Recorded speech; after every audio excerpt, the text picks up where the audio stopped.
63 prajurit TNI yang berada di dalam kapal selam KRI Nanggala telah pergi meninggalkan kita semua dalam keadaan bahagia. Kabar dari Rasulullah bahwa ketika ada seseorang yang meninggal karena tenggelam, maka itu dikategorikan sebagai mati syahid.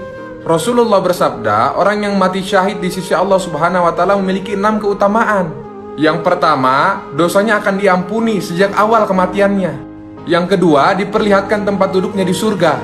Yang ketiga, dijaga dari siksa kubur. Yang keempat, diberi keamanan dari ketakutan yang besar saat dibangkitkan dari kubur. Yang kelima, diberi mahkota kemuliaan yang 1 permata darinya lebih baik daripada dunia dan seisinya. Yang keenam, dinikahkan dengan 72 bidadari dan diberikan hak untuk memberi syafaat kepada 70 orang keluarganya. Semoga kita semua juga bisa meninggal dalam keadaan husnul khotimah. Ada pesan menarik dari salah satu ulama. Kata ulama tersebut, kejarlah dunia, pasti kau tak akan dapat. Kalaupun dapat, pasti tak akan banyak. Kalaupun banyak, pasti kau tak akan puas. Kalaupun puas, pasti tak akan lama. Tapi kalau akhirat kau kejar, pasti kau dapat. Sudahlah dapat, pasti banyak. Sudahlah banyak, pasti kau puas. Sudahlah puas, abadi selama-lamanya. Jangan asal baca. Bayangin kamu lagi curhat langsung di depan Allah. Saat baca doa duduk di antara 2 sujud. Hayati maknanya.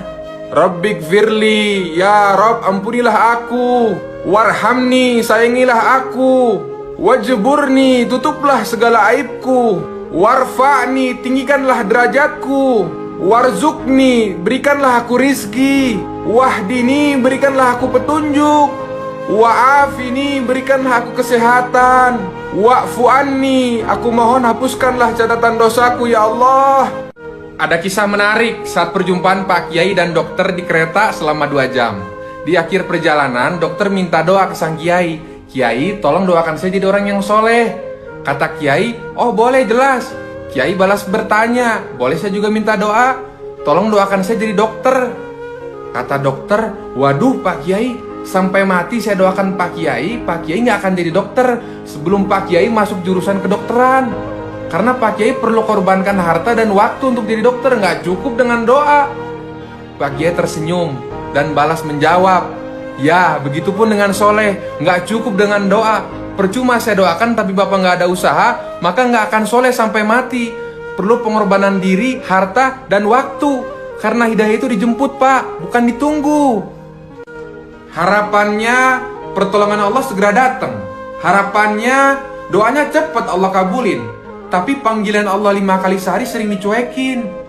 Sholat zuhur mepet ke asar, asar mepet ke maghrib, maghrib mepet ke isya, sholat isya ketiduran, sholat subuh kesiangan.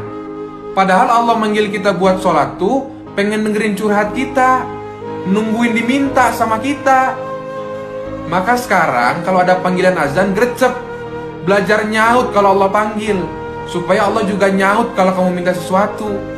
Hei, jangan sedih cuma karena gak ada temen curhat. Jangan sedih ketika semua orang ninggalin kamu. Karena tempat terbaik untuk curhat itu di atas sejadah. Dan pendengar yang paling baik itu cuma Allah. Sebab hanya Allah yang selalu punya cara untuk beresin setiap masalahmu. Di saat semua orang meninggalkanmu, percaya deh, ada Allah yang selalu mencintaimu tanpa syarat. Kalau Allah udah turun tangan backup kita, maka gak ada yang namanya masalah besar. Hei, buat kamu yang masih pacaran, cuma mau ngasih tahu, yang ngajak pacaran akan kalah sama yang ngajak ke pelaminan. Yang ngasih mawar akan kalah sama yang ngasih mahar. Yang ngasih coklat akan kalah sama yang ngasih seperangkat alat sholat. Yang ngomong maukah jadi pacarku akan kalah sama yang ngomong maukah menikah denganku.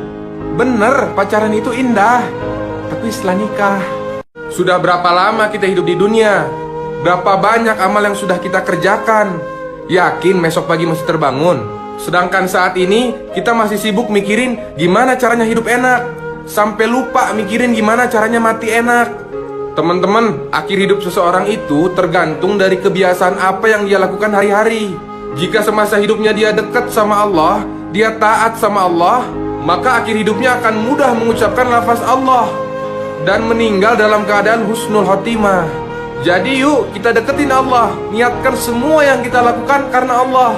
supaya Allah bimbing kita semua untuk sukses di dunia yang sementara dan di akhirat yang selamanya.